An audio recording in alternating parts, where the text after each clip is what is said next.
Olá para você que está ligado aqui na nossa programação da Rádio Defensora. Está começando mais um podcast Cultura na Mesa, comigo Beatriz Prio.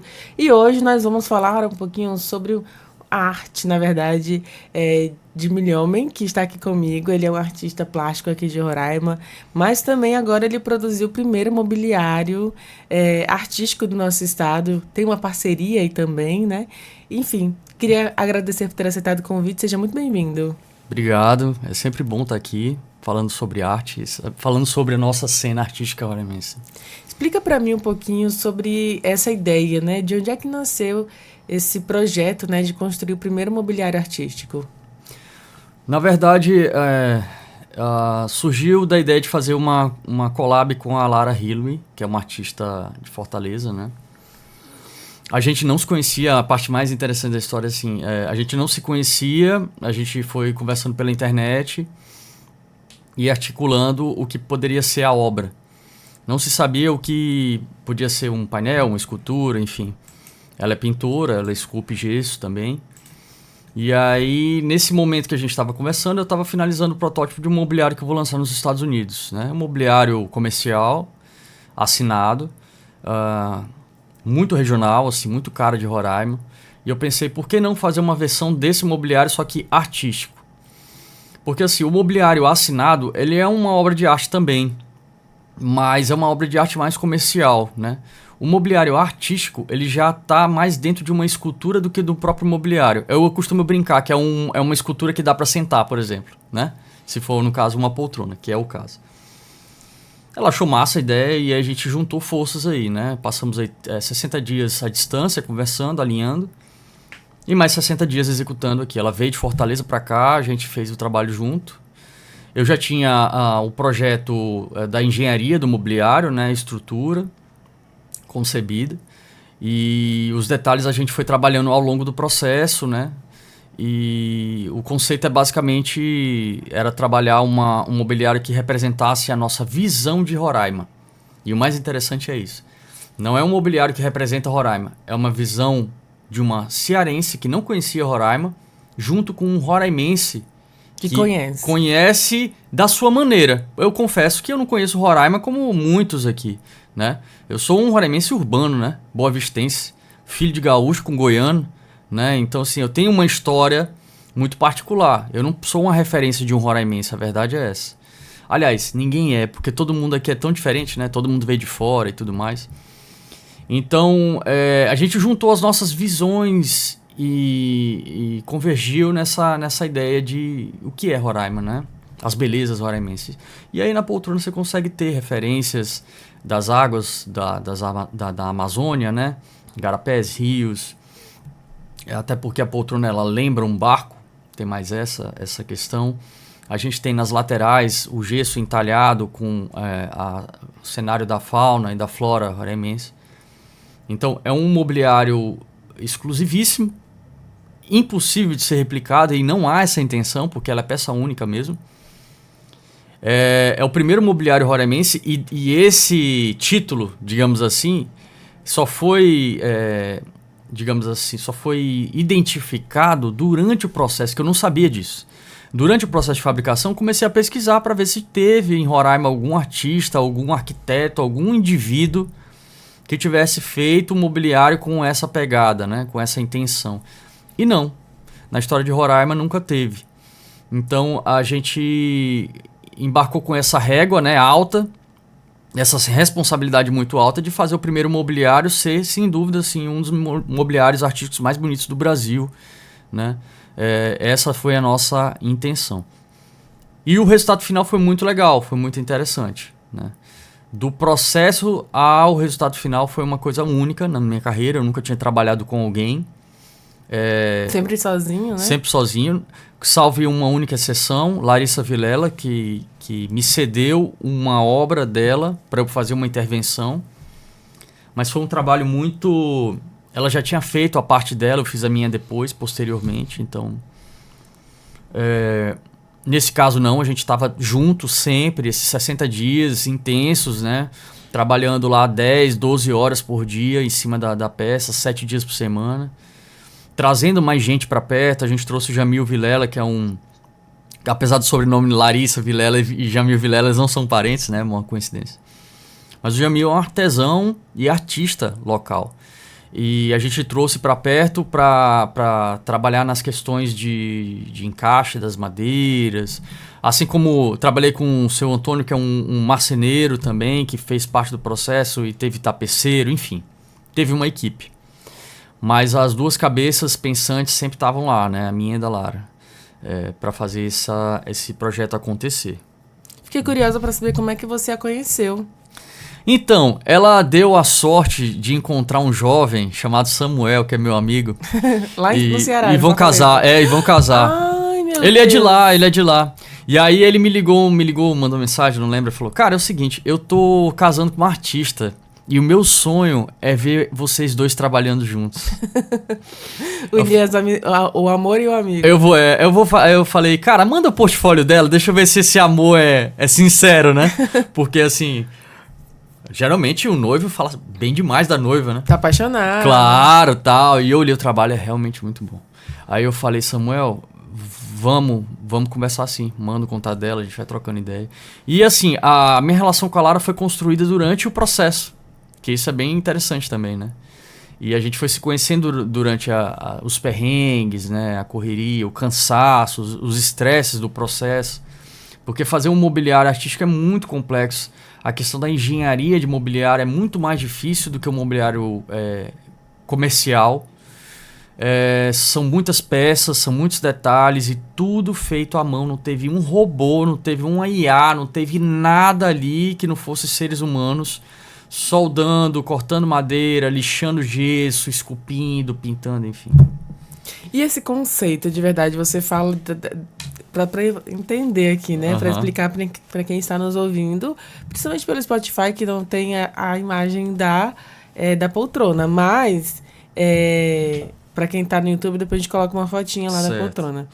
Mas para quem não vai conseguir ver agora, nesse momento que está nos ouvindo, explica pra gente sobre esse conceito, né? Porque tem uma ideia, que nem você falou, da visão de quem chega ao nosso estado, como a Lara, e da sua visão daqui de dentro, de quem mora aqui, pelo menos na cidade, né? Na capital Boa Vista, como você disse, essa visão de morador aqui de Roraima. A gente tem aqui a nossa vista para o Rio Branco, aqui no centro, temos um pôr do sol lindo, enfim, tem esse contato ainda próximo à natureza. E a Lara lá do Ceará, né? Que também tem, enfim, muito contato com a natureza, ali também com o mar, mas é outra pegada, diferente e tudo mais. Qual é essa ideia, né? Esse conceito do mobiliário mesmo, do design, né? Digamos assim, da obra, com a ideia do que vocês querem passar? Então, o mobiliário em questão chama leito de proa. Esse mobiliário ele foi inspirado num mobiliário que eu vou lançar fora do país, chamado Poltrona da Floresta. No Brasil chama de Poltrona da Floresta, mas em inglês é Forest Chair.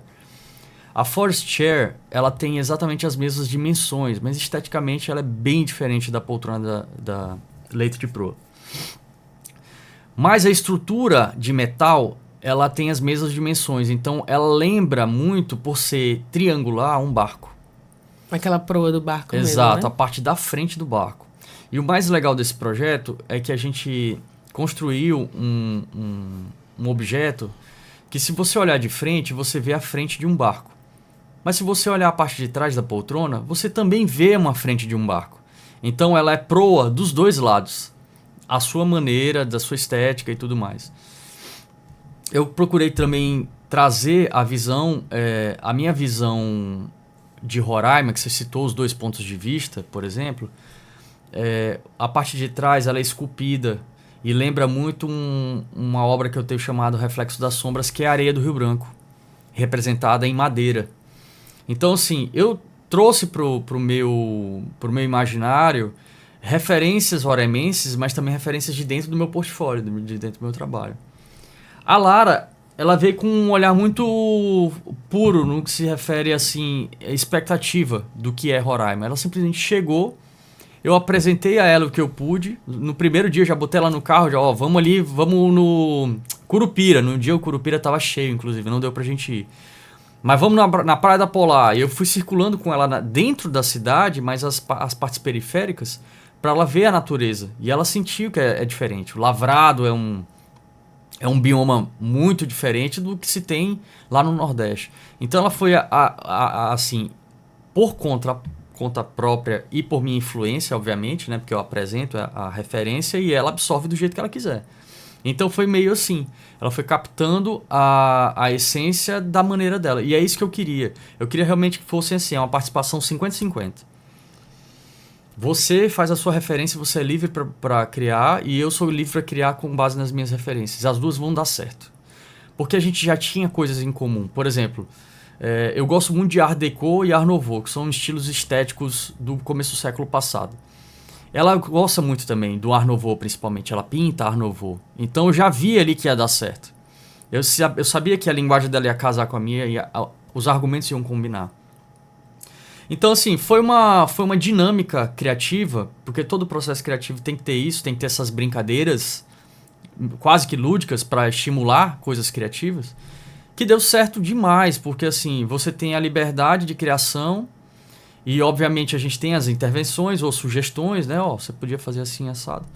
Mas, de modo geral, foi bem isso. A visão dela, de Roraima, e a minha visão. Agora, sim, se você me perguntar... Aliás, se eu te perguntar onde acaba, na obra, você olhando a obra, onde acaba a minha visão e começa a dela, você não vai saber aonde. Porque Mas elas deram sabem? Obviamente que sim, né? Porque cada um fez a sua Sim. parte, às vezes a gente fez a dois e tal. Mas o que eu quero dizer é que a estética ficou tão homogênea que você não sabe, ela se misturou tanto que você não sabe quem fez o que ali. Ou quem participou de o que de ideia, né? E isso é muito massa, isso é muito bacana. O objetivo, um dos principais objetivos meus era esse. Eu não queria um mosaico, tipo assim, essa parte é minha, essa parte é sua. Né? Eu queria que fosse uma obra única, uma mensagem única. E passou a mensagem. Que se fundisse mesmo, né? Total. Que nem a própria ação do que vocês fazem ali, que você trabalha muito com a serralheria também, né? Com produções ali de ferros, aço, né? Então, fundir realmente faz parte do processo sem mesmo, dúvida. né? E o mais legal, o mais bonito da história é o seguinte, o aço quase não aparece na obra. Mas porque o aço é que sustenta todo o projeto. Ele tá lá no backstage. Então, assim, o que se mostra mais na obra é a tapeçaria, que é um veludo azul, o gesso, que, meu Deus do céu, é o que mais chama atenção, porque, imagina, um móvel de gesso, esse negócio não vai quebrar, geram questionamentos, né? E a madeira esculpida. Eu trabalho com madeira também, mas o meu forte é o aço, né? Então, assim, a minha representatividade forte, ela tá escondida atrás das outras peças, né? Mas, enfim, isso eu acho belo, acho bonito, assim. Traz uma delicadeza ali. Tem todo um conceito, uma história, né? O aço é o que sustenta, né? A gente pode até fazer uma reflexão pra vida aqui, né? Não? Sim. O aço que sustenta e todo o gesso, a madeira ali com a decoração, com acabamento em volta. Eu até brinco assim, ó. Eu sou um cara mais rústico. Assim, eu não tenho muitas meias palavras, assim, às vezes. Em situações de objetividade. A Lara é muito delicada. É uma princesa de olhos azuis, entendeu? Ela é muito, né?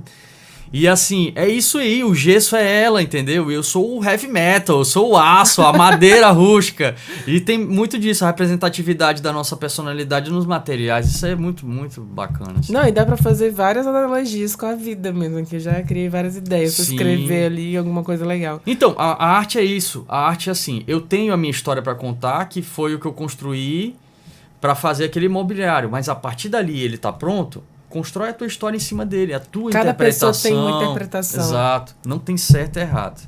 A arte é isso, é a contemplação e a absorção daquilo que tu acha que é a história verdadeira, né? A sua verdade, né? E é uma arte que pode sentar, como você falou, né? Pô, então, isso é muito legal. E é confortabilíssima, é muito confortável. Porque o maior erro do mobiliário artístico é quando ele é belo e na hora que você usa ele... Putz, não é funcional, costas, né? Não. Eu experimentei um mobiliário assim lá em São Paulo, na SP Art.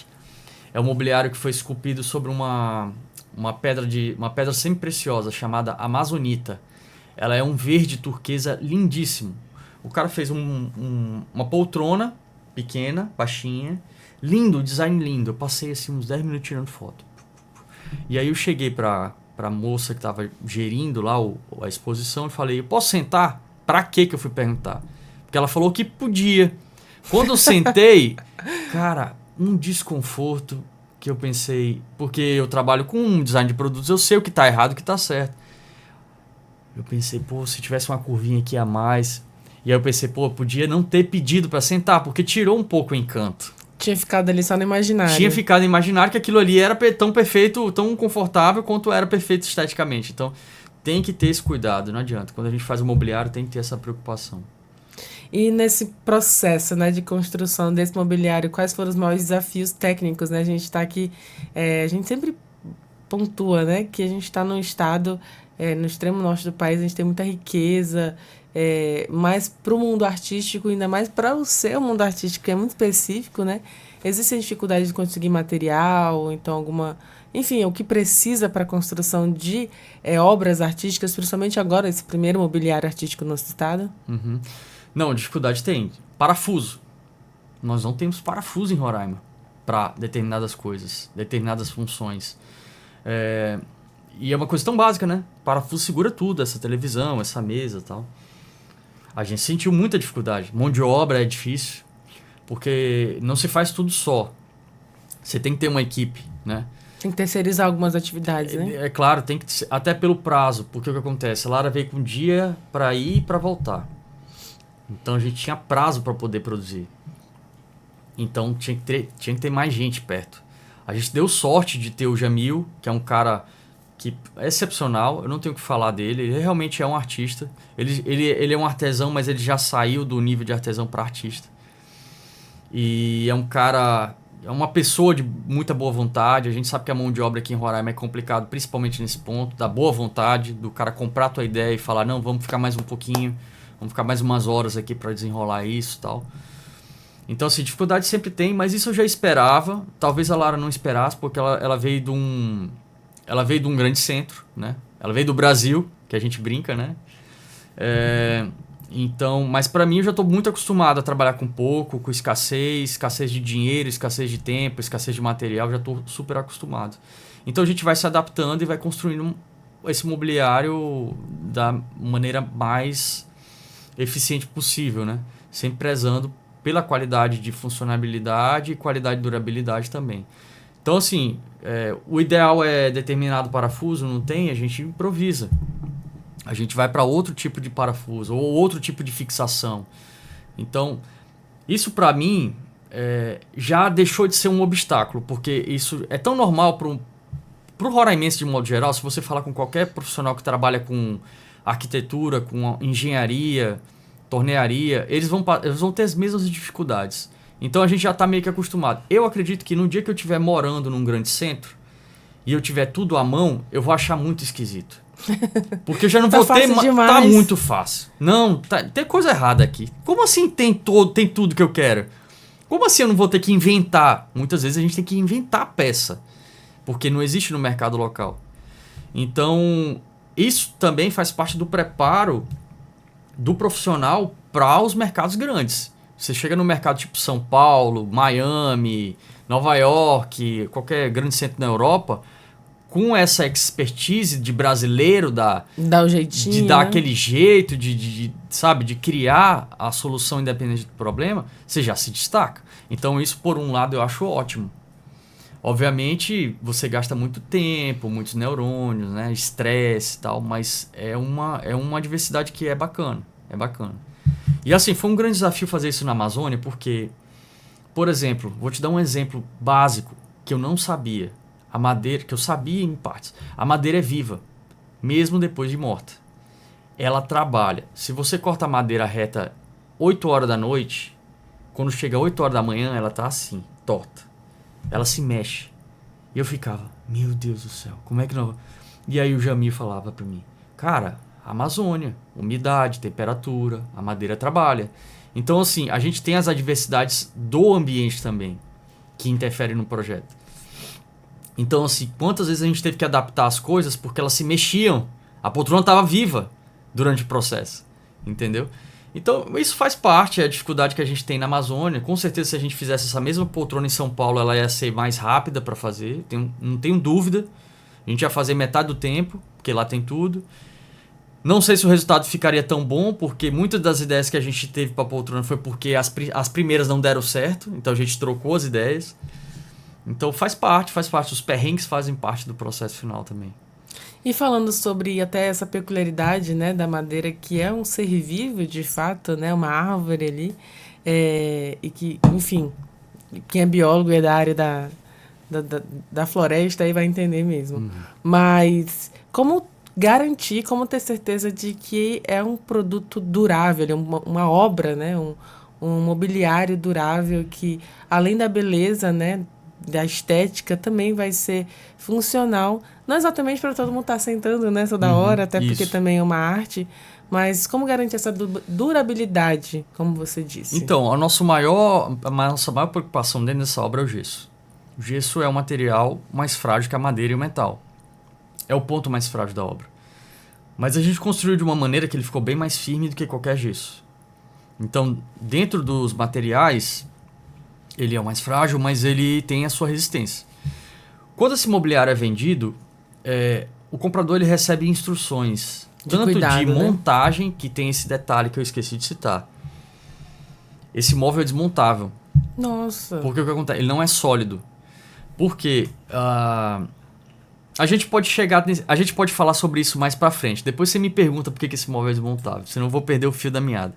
Então, assim, quando a pessoa recebe um móvel, um mobiliário, ele recebe um manual de montagem, recebe um manual de instrução de uso e manutenção, porque ele precisa de manutenção. A madeira, por exemplo, ela não foi selada e nem envernizada, ela recebeu um óleo natural. Ou seja, o material que foi utilizado na madeira é um material biodegradável. Ou seja, a cada 3 anos é preciso passar esse óleo de novo. Então tem que ter uma manutenção. Mas qual é o ponto positivo desse? É um material biodegradável, não agride o meio ambiente e a madeira fica com estado de natural. Ela não fica artificialmente natural. O gesso, a mesma coisa. O gesso, em determinados momentos, você tem que aplicar uma demão branca nele, né? Como o gesso que a gente tem em casa, no forro de casa, né? Quem tem gesso em casa. Então, assim, as manutenções são necessárias como toda obra de arte. A questão que o mobiliário tem os períodos pré-determinados e o proprietário, quando ele comprar esse mobiliário, que ele está à venda, vale a pena ressaltar, ele vai receber essas instruções, né? E essa garantia também dos artistas. Caso haja algum tipo de contratempo, esse mobiliário ele pode ser restaurado, ter manutenção, enfim. O cuidado com o mobiliário artístico, ele é muito maior do que um mobiliário que você compra na loja comum, né? Ele é monitorado, inclusive, pelos próprios artistas, porque é do interesse do artista que esse mobiliário tenha a integridade física dele mantida para sempre, porque é o nosso nome que está lá. Então, tem todo um cuidado. É um mobiliário muito resistente, só respondendo objetivamente agora a sua pergunta. É um mobiliário resistente, tá? Mas é preciso ter alguns determinados cuidados para você não danificá-lo. Por exemplo, derramar água no gesso, você vai estragar, né? Então, assim como se você ficar derramando água numa poltrona dessa de tecido ou de madeira, vai estragar também. Então, os cuidados são os mesmos, né? Mas são bem pontuais e a gente passa isso para o cliente. Falando nisso, antes de entrar até porque a cadeira, aliás, a poltrona, né? A cadeira é anterior, inclusive ano passado, né? Ou foi início desse ano? A exposição? Isso. Foi ano passado. Foi ano passado. Dezembro do ano passado. Foi. O Alba Milhama esteve aqui comigo, a gente conversou sobre a cadeira, que na época era uma cadeira, né? Cadeira grilo, né? Enfim, era bem bonita também. E aí teve outras exposições, enfim, a gente conversou bastante. E agora, um ano depois, ele tá contando uma poltrona. E eu lembro da cadeira e fico falando cadeira. Não, mas é força do hábito, mas sabia que a boa parte das pessoas chamam uma poltrona de cadeira? Porque é hábito mesmo, né? Sentar onde senta, né? Mas é porque a poltrona, ela é um mobiliário que você descansa mais. A cadeira, ela pode ser usada para trabalho, ela pode ser usada para conversa e tal.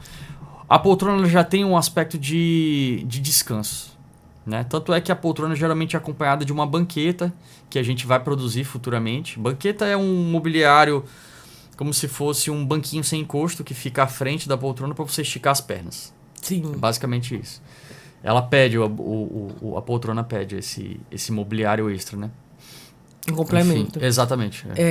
enfim, no sentido de falar sobre isso, né? Tá falando da venda, desse trabalho, de como funciona. Você até falou antes de a gente iniciar, nos bastidores da entrevista, que existem os bastidores da vida do artista e da produção dessas obras, como é que funciona esse mercado mesmo artístico aqui para você, principalmente na sua área. Sim. É complicado falar de mercado de arte em Roraima, porque não há mercado de arte em Roraima. É sempre muito polêmico toda vez que eu falo isso, mas eu vou explicar e contextualizar para vocês também. O que é um mercado de arte? É um indivíduo que faz e vende, ou melhor, um indivíduo que vende e um indivíduo que compra, certo? O indivíduo que vende não necessariamente é o artista, pode ser uma galeria, pode ser um lojista, né? E o indivíduo que compra não necessariamente é alguém que gosta de arte. Pode ser alguém que quer abater de imposto de renda, ou quer fazer uma doação, um leilão, alguma coisa assim, né? Então, assim, aqui em Roraima, nós temos artistas, e grandes artistas. Alguns já se foram, né? Jaidesbel, Cardoso, grandes nomes. Quando a gente fala grande, não é porque eles são grandes em Roraima, não. É porque eles são grandes no mundo. Em Roraima, eles são muitas vezes desconhecidos, né? Você, por exemplo, o Jaidesbel, você tem obra disputada aí, o Museu de Arte Moderna em Nova York tá doido para ter uma obra do Jaidesbel e não consegue. O Museu de Arte Moderna em Nova York, né? Então, assim, são artistas grandes lá fora. Se você chegar em qualquer galeria no mundo e falar Jaidesbel, os caras sabem quem é. Se você falar Monet, eles vão saber. É igual. Van Gogh, mesma coisa. Então tá nesse nível. A gente tem artistas, mas a gente não tem quem vende. Então a gente não tem galeria de arte, a gente não tem os lojistas que poderiam vender arte e não vendem arte. Ora, se tu não tem como oferecer o produto, fica difícil vender. Mas tu tem quem compre? Vamos avaliar quem compra. Quem compra arte? Eu sustento em 3 pilares, tá? Poder aquisitivo, cultura, certo? E educação formal e familiar. O que é educação formal e familiar? Formal é escola, faculdade. Familiar é o pai e a mãe ensinou a criança a não jogar lixo no chão, a respeitar o próximo. Isso é educação familiar. O cultural é a pessoa gostar de cultura, gostar de música, gostar de exposição, gostar de teatro e tudo mais. E o poder aquisitivo, às vezes as pessoas pensam que tem que ser milionário para comprar arte, mas tem arte mais barata. Você consegue comprar pintura por R$100 e acha pintura de R$100.000. Então tem para todos os bolsos, né? Assim como tem bicicleta. Tem bicicleta de, sei lá... Eu tô por fora de bicicleta, faz anos que eu não ando de bicicleta. Eu também. Mas tem bicicleta de, sei lá, R$500 e tem de... Eu já vi bicicleta de R$100.000. Entendeu? Que vende aqui em Roraima, inclusive. Então, assim, tem para todos os bolsos. São 3 pilares. Eventualmente, um desses pilares pode ser deslocado, né? Eventualmente. Mas, de modo geral, vamos dizer que quem compra arte tem essas características.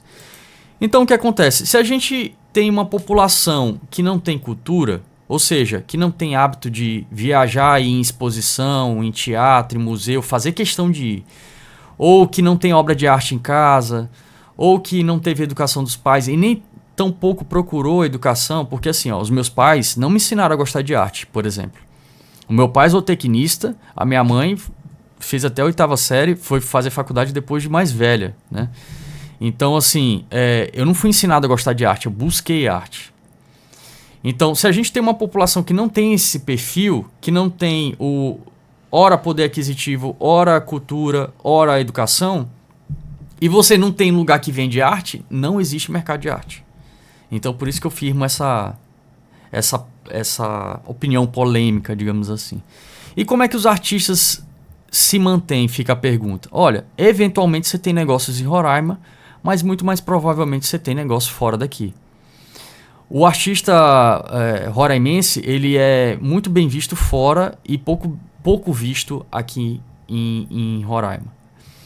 Então, assim, a gente acaba fazendo negócio fora do estado, fora do país, e aqui, eventualmente, uma empresa compra uma obra, ou algum colecionador, e geralmente são pessoas de fora, o mais interessante. Eu fui fazer seus clientes são de fora. São, né? De fora. E o mais interessante, os que compraram arte aqui, uma observação, uma coisa que eu observei esses dias. Todos que compraram arte aqui em Roraima, ou a mãe ou o pai gostavam de arte. Que legal, tem uma referência dentro de casa todos, de apreciadores. Todos, impressionante, todos eles. tiveram uma referência e eram pessoas que só gostavam, não eram colecionadores, né? Teve um caso que formado em Belas Artes, tal, tudo mais, mas, enfim, tem esse referencial. Então, infelizmente, aqui em Roraima a gente está bem atrasado nesse sentido, a população está bem atrasada nesse sentido. Perde artistas, há essa evasão, e aí a gente entra no lance da poltrona, que é desmontável. Por que a poltrona é desmontável? Por quê? Porque a gente construiu ela sabendo que ela não poderia ficar aqui. Infelizmente. Que ela é uma poltrona muito rentável fora daqui. E que aqui, infelizmente, não é rentável. Infelizmente. Espero que quem esteja ouvindo compre, claro, e que fique aqui em Roraima. Mas o mais provável é que ela vá para fora. Então a gente precisou criar um projeto que ela fosse desmontável, que ela fosse colocada em container, em caixa, e pudesse ser exportada, né? Seja para fora do país ou mandada para outro estado do Brasil. Já prevendo essa questão. Eu estou no mercado roraimense há 5 anos, né? E ao longo desses 5 anos eu desenvolvi várias estratégias mercadológicas para inserir arte no mercado, para vender arte para roraimense, porque eu quero vender arte para roraimense. Só que infelizmente o roraimense não está preparado para comprar arte, infelizmente. Gente, de modo geral, tá? Não estou falando de exceção. Exceção é exceção. De modo geral, 99% da população não está preparada. 1% da população equivale ao quê? São 700 mil habitantes. 7 mil pessoas. Será que tem 7 mil roraimenses que compram arte em Roraima? Colecionam arte? Acho que não. Então, menos de 1% da população está apta a consumir arte, né? A gente ainda tem muita coisa para lutar. Eu não vou desistir de Roraima. Eu tô migrando para outras fronteiras, mas eu não desisto daqui. Aqui é meu lugar. Mas eu vou construir pretendo construir o meu legado fora do país, por exemplo. Que também, é o caso, né? Também. Mas não quero desistir de Roraima, não. Vamos fazer mais exposições em breve, monumentos históricos. Quero fazer, sou doido para fazer monumento histórico. Mas só dessa forma, a longo prazo, daqui 30 anos, a gente consegue mudar a população. Tem que plantar primeiro, né? É um plantio lento, viu? É uma árvore lenta que você tem que plantar e não pode ficar esperando crescer. Você tem que colher em outros lugares. Você põe a sementinha aqui e vai plantar em outros lugares também, e assim funciona o mercado. Planta maçamama aqui e vai colher manga em outro Ponto. É uma árvore que demora pra caramba pra crescer. Pronto. Mas a manga é mais rápida. E é frondosa e é bonita. Mas a manga também é mais rápida. Então o pé de caju é mais rápido de florescer e dar frutos. Exato. Aí vai colher um caju lá no Nordeste. Exato. É tudo uma questão de estratégia. O artista não precisa ficar preso na sua terra. Mas eu acho muito bonito quando o artista é valorizado no seu lugar. Eu acho lindo isso. Antes de dar certo em outros lugares, né? Sim, mas eu acho que você já tem bons apreciadores aqui. Tem, não. Gente, a exceção não é regra, tá? A exceção não é regra. Tem exceções. Tem. Eu tô falando da regra, por favor, pelo amor de Deus. E falando nisso, como é que funciona também não precisa aqui revelar todos os seus segredos também, né, de negócio, mas como é que faz para se expandir, né, além do território roraimense, das exposições que você já fez aqui, inclusive o Alba Minhomen fez uma exposição lá no Mirante, né, também foi linda, eu fui lá prestigiar. Sim, foi massa. E foi massa porque ele me acompanhou, explicou cada detalhe de cada obra ali. Foi muito legal. Fantástico. E aí nesse processo, né, de primeiro se estabelecer no estado, fez suas exposições aqui, mas como é que expande o seu negócio, a sua arte, o que você faz enquanto artista para fora, né? É na garra mesmo, é na luta, como é que funciona mais ou menos? Assim, primeiro vale ressaltar que eu atuo em duas vertentes, né? Mobiliário é um e arte é outro. O mercado é diferente, né? Eles habitam no mesmo ambiente, nas mesmas salas, digamos assim. Você tem móvel, você tem quadro na parede. Mas o mercado, o negócio, o business é distinto. Então, assim, eu atuo em duas áreas.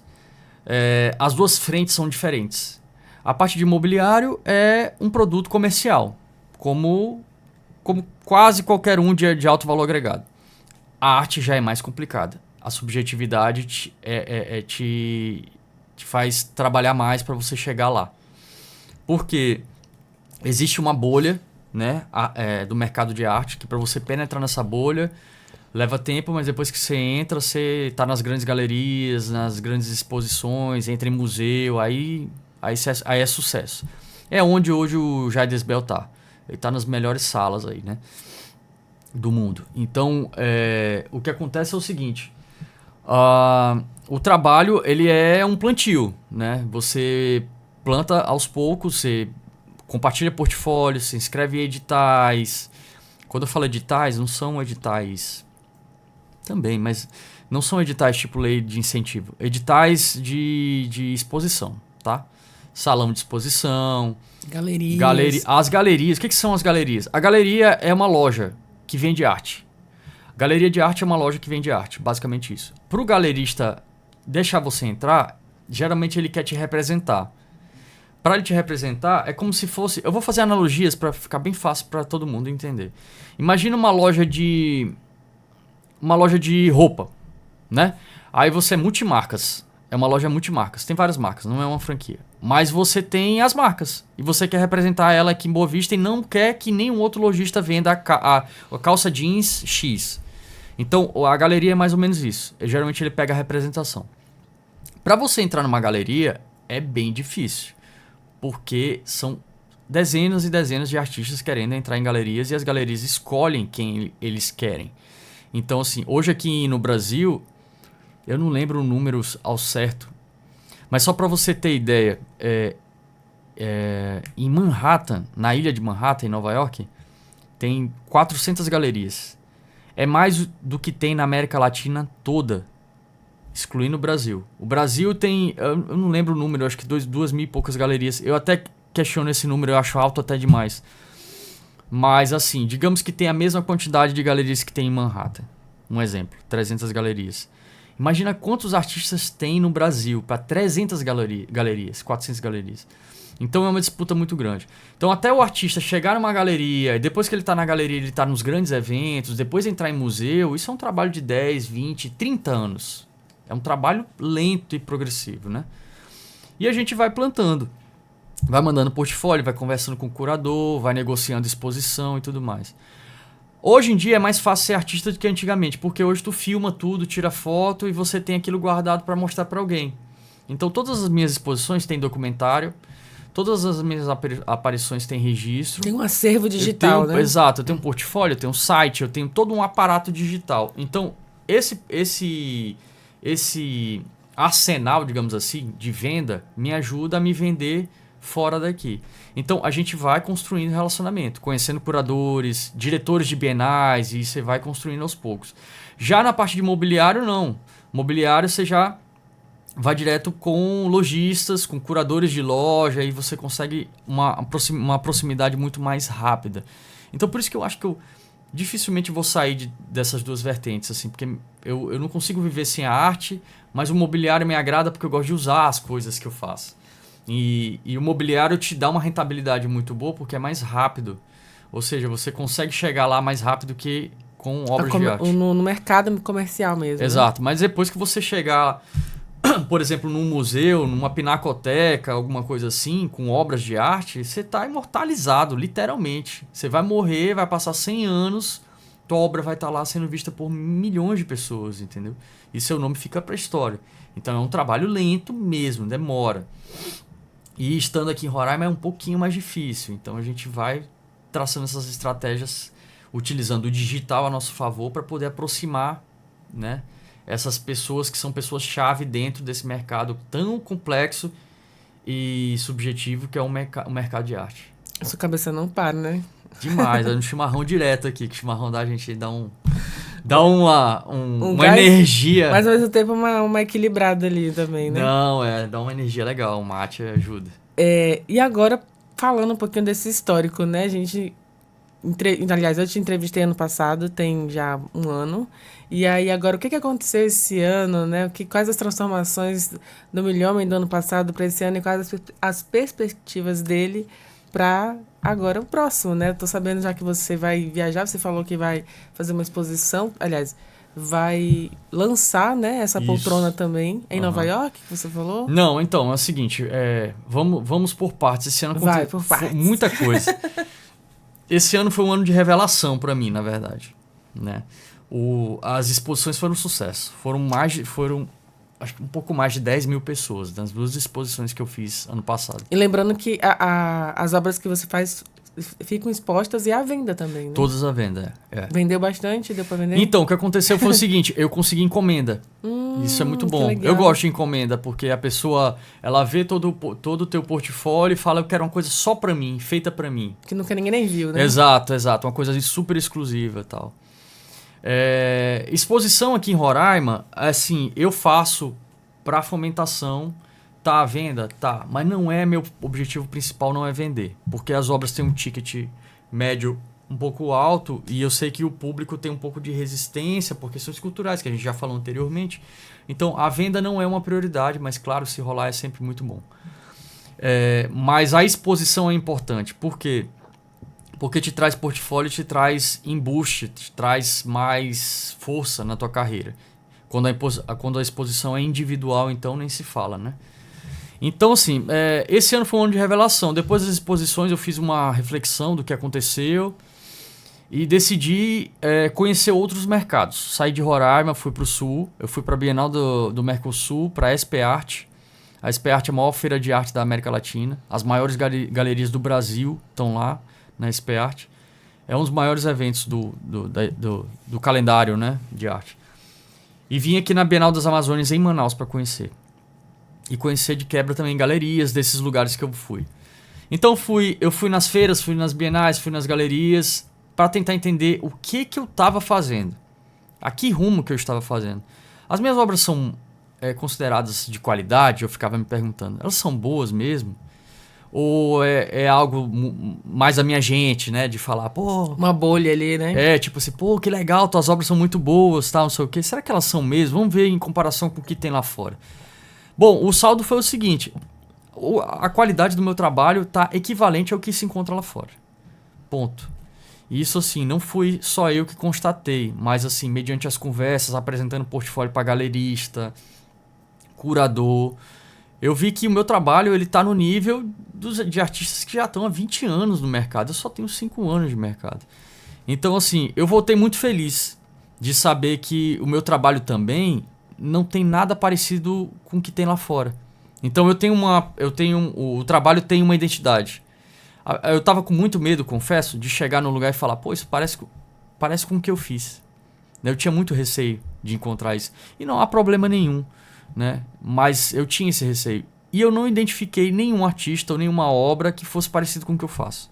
A referência no artista é completamente diferente. Eu não sei, porque assim... E tem outra coisa. Palavras de uma curadora aqui da Bienal das Amazônias. Ela falou, olha, eu conheço os principais artistas da região norte. Nenhum fala da Amazônia como você fala. Com sofisticação, com essa estética industrial, nenhum. Não tem. A sua identidade ela é única aqui na Amazônia. E quando se fala de Amazônia, já é único, né? Porque a Amazônia é exótica, né? Então, assim, eu fui atrás disso, de tentar saber o que eu era. E aí eu voltei sabendo que eu estava no caminho certo e comecei a traçar os próximos passos, né? Já tem 2 anos e meio que eu estava desenvolvendo um mobiliário chamado Poltrona da Floresta. E esse ano eu decidi finalizar ele com o intuito de lançá-lo. Hesitei em lançar aqui em Roraima, desisti de lançar aqui em Roraima e preferi lançar fora do país. Mobiliário assinado, o mercado é muito mais bem aceito lá. E eu vou que é esse comercial que você falou. Exatamente, né? Exatamente. Que é um mobiliário onde o assento é feito de fibra de buriti, é trançado por indígenas venezuelanos da etnia Huaral. Eu fiz uso de um produto que eles já têm e inseri no meu projeto, ou seja, eu não interferi na originalidade do produto que eles fazem. Eu adaptei o meu produto a eles, ao produto deles. Então, é um produto amazônico, que é feito de aço, dessa fibra de buriti, Huaral, e com madeira amazônica, angelim ferro. Então, é um híbrido de madeira, metal e palha. É louco, é um negócio assim... Eu fiquei curiosíssimo agora pra ver. Cara, é muito legal, é muito bacana o trabalho. É muito original, não há coisa parecida. E assim, é um mercado internacional, é um mercado sensacional. O mercado americano, 48% do mercado mundial é lá.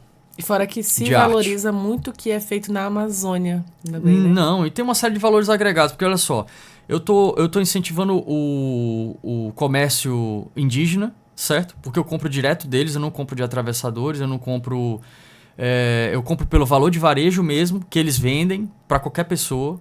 Eu não estou pagando a menos, eu pagando o preço justo deles. Eu tô com uma política de cada poltrona que vai ser vendida, eu vou plantar uma árvore de buriti. Porque o que acontece? Eu gosto muito de buriti, de tomar buriti. E uma época, tava faltando buriti na cidade e o vendedor me falou que, por conta da degradação, o buriti estava sendo derrubado das margens dos igarapés. E o buriti não é uma árvore de plantio, de plantação. Não, ele nasce ali em escala. Nos igarapés. Ele é espontâneo. E aí eu pensei, cara, é uma chance de ajudar também a natureza nesse sentido, né? Então, assim, cada poltrona que for vendida lá fora vai ser plantada uma árvore. Então, eu já estou incentivando a questão ambiental. Então, assim, eu estou trazendo benefícios locais para um produto que vai ser vendido fora do país, né? E isso agrega valor no produto, porque o gringo, quando ele vê coisa da Amazônia, e ele vê que tem história, ele vê que tem verdade naquilo ali, que aquilo ali foi feito de fato por mãos indígenas, que o dinheiro que ele botar ali vai ajudar a plantar uma árvore que está quase rara no nosso bioma, que é o buriti.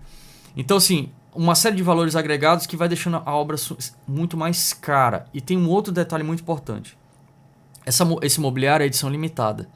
Eu vou fazer só 50 unidades. Então, assim, depois dessas 50, eu vou fazer uma nova edição, só que com uma estética... Outras características. pouco diferente, Vai preservar o lance do buriti, que eu achei sensacional, mas a estética vai mudar um pouco. Então, assim, quem tiver uma obra dessa, edição limitada, é uma peça artística. Com certificação, autenticidade, enfim. Então, você vê a quantidade de valor agregado que tem num objeto desse, vendido lá fora. Então, eu espero sinceramente que seja um sucesso, porque, tipo, é uma iniciativa inovadora, né? E, inclusive, eu queria deixar um agradecimento aqui à PX, o pessoal do Sebrae também, que estão me dando um suporte nesse sentido. As meninas que, Thaís, a Verê, que deram muito apoio nesse projeto, compraram a briga, né? E viram viabilidade aí para poder fazer essa conexão. Hoje eu estou com um escritório em Miami, graças a PX, e graças a esse escritório eu consigo fazer esses negócios, vou conseguir fazer esses negócios dentro dos Estados Unidos. Não, mas a arte é negócio, né? Hoje em dia eu passo mais tempo dentro do escritório que dentro do ateliê.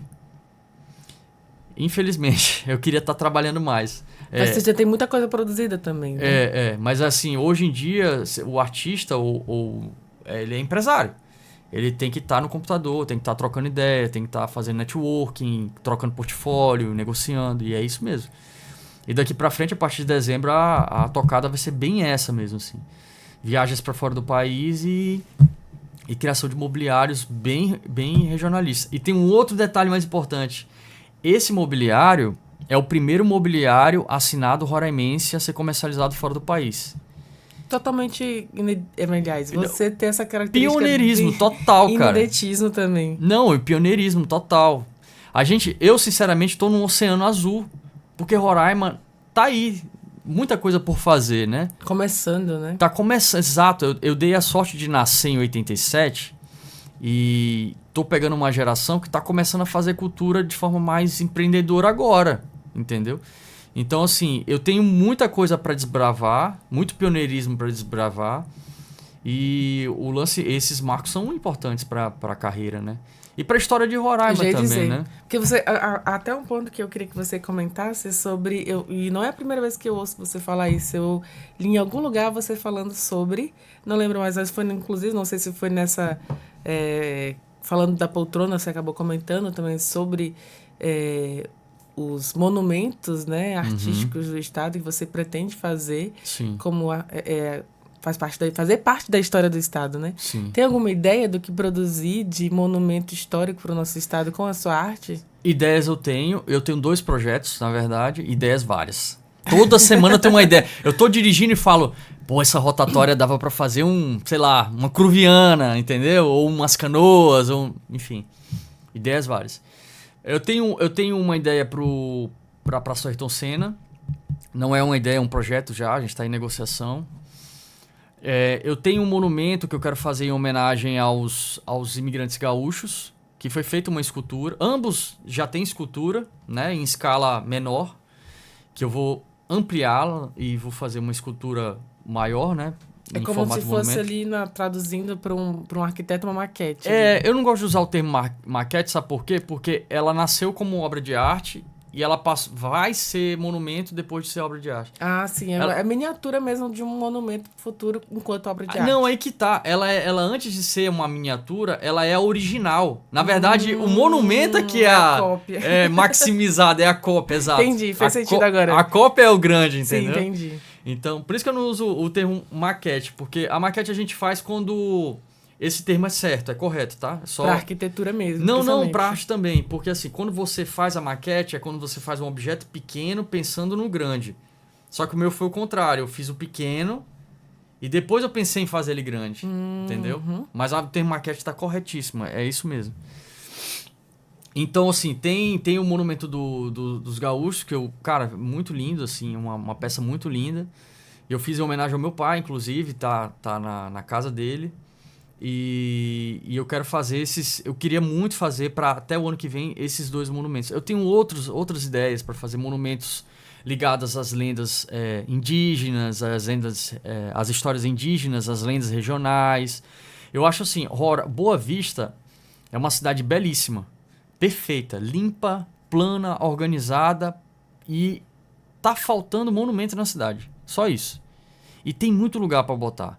Muito lugar na cidade. Assim. Se eu fizer uma enquete, eu acho que no Instagram, vai dar uns 10 endereços muito massas assim, para poder fazer monumento. Entendeu? O que vai ficar faltando é um interesse do poder público. Até porque aí é outra história. Eu tenho uma pontuação, porque assim, por exemplo, quando eu viajo, né, vou conhecer outra cidade, eu sempre quero tirar uma fotinha ali no monumento, eu quero registrar, quero dizer que estive aqui nessa cidade, né? Sim. E conhecer a história também. Sim. Esse ano eu fui no Ceará e eu fui numa ilha, aliás, uma vila chamada Preá, que fica ao lado de Jericoacoara. E aí, andando lá pela vila, né? Porque lá nessa região lá de Jericoacoara, e Preá é bem do lado, eu descobri essa vila esse ano, as ruas são de areia, né? Bem na beira do mar ali. E aí eu vi o monumento do pioneiro que chegou à cidade, aliás, à vila, e deu nome à vila. Enfim, tem o escrito lá e uma representação da imagem dele. Sim. E eu já queria tirar foto, né? Então, imagina quando esse monumento, ele, além de apenas um retrato figurativo da pessoa ou do personagem histórico, ele tem uma história, uma identidade regional, que é o caso que você está pensando, né? Trazer história no monumento, identificando-se com a região, com a nossa cidade, com o nosso estado. Muito bacana isso. Com certeza vai atrair turistas, atrair...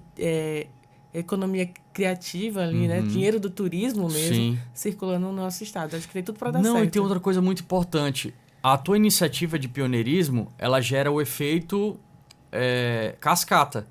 Outros artistas vão olhar você fazendo e vão querer fazer também. Isso é massa.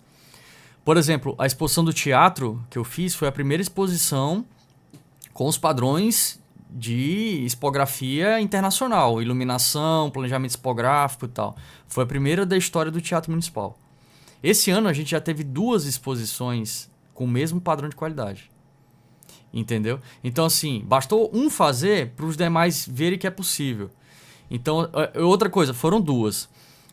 Teve uma terceira que eu achei tão bonitinho. Tem uma iniciativa da prefeitura que eles fazem exposição das pinturas dos alunos. Ah, foi recente agora. Foi. Não sei se tu observou. Eles botaram lâmpadas, luzes nas pinturas. E isso é característica de exposição nacional e internacional. Exatamente. Tudo bem que não botaram da maneira certa, mas não importa. O importante é que eles tiveram a preocupação de fazer o negócio mais bonito, né? Mais, né? Vamos botar uma iluminação para projetar melhor as pinturas.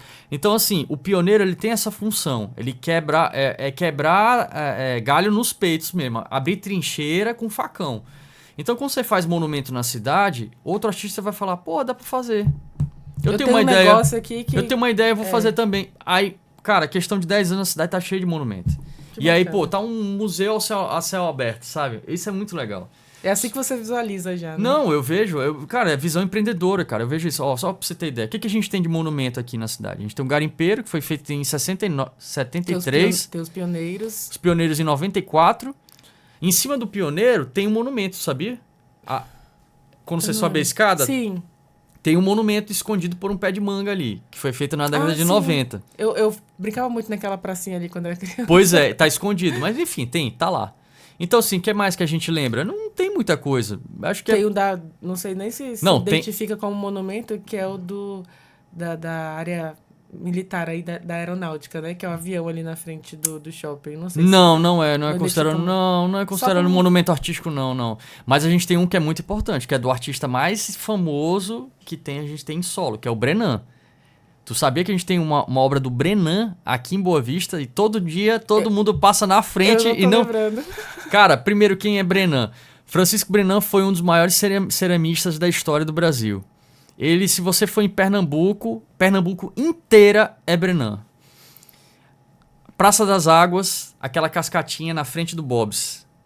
Aquele sim. painel é Brenan. Inclusive, ele inspirou também a poltrona, né? Porque eu vi ali algumas características. Tem ou é coisa da minha cabeça? Coisa da sua cabeça, mas me fala, que eu quero saber. Do desenho mesmo ali do gesso. É? Não. Não teve inspiração, não. Então pula. E aquela obra... Mas é legal, a perspectiva é interessante, as conexões, né?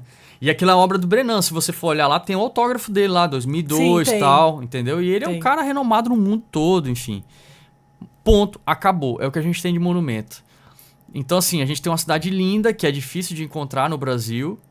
Então, o mais difícil, na verdade, a gente já tem, que são os lugares. Agora tá faltando o quê? Poder público. Poder público financiar esses projetos, né? Então, ano que vem eu vou, se Deus me permitir, claro, né? Me dar saúde, tempo e energia, eu pretendo, junto com o poder público, negociar esses monumentos para a gente poder começar um movimento artístico. Uma nova era. Exatamente. Começar a coalhar essa cidade de obra de arte, entendeu? Que bacana. É isso aí. E voltando um pouquinho à poltrona, que foi o tema principal dessa entrevista, você falou que tem projeção para vender ela para outros locais, justamente porque você, como você disse, é a exceção que consome esse tipo de arte, de obra aqui em Roraima. Mas mesmo assim, se aparecer algum apreciador aqui no estado, ou quem estiver ouvindo essa entrevista, como é que faz também para visualizar essa obra, para dar uma... para prestigiá-la, né? Tá exposta também. Para prestigiá-la e quem quiser adquiri-la também e comprá-la. Essa obra vai para o acervo pessoal, vai ficar guardada lá até a próxima exposição, seja aqui ou seja fora. Não há uma perspectiva de ter uma exposição aqui em Boa Vista dela novamente. Para questão de compra, entre em contato comigo pelo Instagram. Qual é o arroba mesmo? Milhomem Alba Arte. Milhomem, escreve 1000 homem, tudo junto. Alba Arte. Ou então, no site, eu tenho um site que é milhomem.arte. www.milhomem.arte. Pronto, tá certinho. É muito fácil de me encontrar, cara. Bater no Google lá vai achar um monte de coisa. Tá aqui, eu tenho os underlines aqui. Milhomem, underline alma, underline arte. Isso, no Instagram, se botar Milhomem, só vai dar eu acho, né, no buscador. Então, assim, a questão de compra, não só da poltrona, mas também do meu acervo artístico, enfim, tudo mediante o Instagram, você consegue meus contatos. Tem um Linktree que tem pelo Linktree do Instagram, você consegue o portfólio completo também das obras. Tem toda a minha vida profissional aí nas redes, para então quem tiver interesse. Quem quiser, né, conhecer um pouco mais, ter curiosidade, tenha vontade de talvez consumir também outra obra, né? Tem muita obra ali guardada também, né, não, William? Sim, tem um acervo rico ainda. Tem bastante obra das exposições ainda disponível. Olha aí, quem quiser conhecer um pouco mais desse trabalho também, só lá acessar as redes sociais, o Instagram, que liga para outras plataformas também, né, que é o site, e adquirir lá, ou então pelo menos visualizar, apreciar realmente o trabalho dele. Tem uma questão também, o meu ateliê, ele é fechado à visitação, né? Mas, eventualmente, eu até abro visitas, ou seja, se a pessoa tiver interesse de conhecer as obras, só conhecer, né? entre em contato comigo e aí a gente pode ver se agenda uma visita lá no ateliê. Aí conhece o ateliê, conhece como são feitas as obras, conhece as próprias obras. Que eu bacana. montei um showroom muito legal lá em casa, que eu moro no trabalho, né? Eu moro num sítio. E aí tem um ateliê e tem a minha casa. E a minha casa eu transformei ela num showroom, né? Uma galeria, basicamente. E nessa galeria, inclusive, tem obras que não são minhas, são de coleção pessoal de outros artistas. Que antes de ser artista eu era colecionador, né? Então, assim, a pessoa vai poder ter acesso do meu dia a dia, da minha vida, como eu trabalho, aonde eu trabalho, os meus bichos, enfim. É uma experiência bem legal. Então, quem tiver interesse pode mandar um direct aí, a gente pode pensar em agendar um dia. Então, pronto, os contatos aqui repassados aos nossos ouvintes. Eu queria agradecer mais uma vez pela sua disponibilidade de vir aqui conversar com a gente, contar um pouquinho, mostrar como é que essa cabeça de artista funciona pulsando aí o tempo inteiro, né? Sim, sim. E, enfim, o seu lado empreendedor, empresário também, essa visão realmente sobre negócio e comércio artístico no nosso estado. Uhum. E desejo muito sucesso agora na sua viagem, né? No lançamento Amém. Como é que se chama? Poltrona? Eu queria falar em inglês. A Forest Chair. Pronto, Poltrona da Floresta. Poltrona da Floresta. Uhum. Desejar muito sucesso no lançamento e que tudo isso reverbere posteriormente em interesse pelo nosso estado mesmo e, como você falou, nesse incentivo à produção artística, principalmente, e valorização do que é produzido pelos indígenas aqui do nosso estado, pela nossa fauna, pela nossa flora. Muito bacana. Parabéns e muito sucesso. Valeu, obrigado pelo espaço. Sempre um prazerzão estar aqui. Ah, que bom. Valeu, obrigado. Então é isso, esse é Emílio Menhalba, um artista plástico, enfim, muitas outras coisas também, né? Nessa conversa muito bacana. E para você que quer ouvir essa e outras entrevistas, basta acessar os canais oficiais da Defensoria Pública de Roraima, no Deezer, no Spotify, no YouTube. Qualquer coisa é só digitar @DefensoriaRR. Muito obrigada pela sua companhia e até o nosso próximo encontro. Tchau, tchau.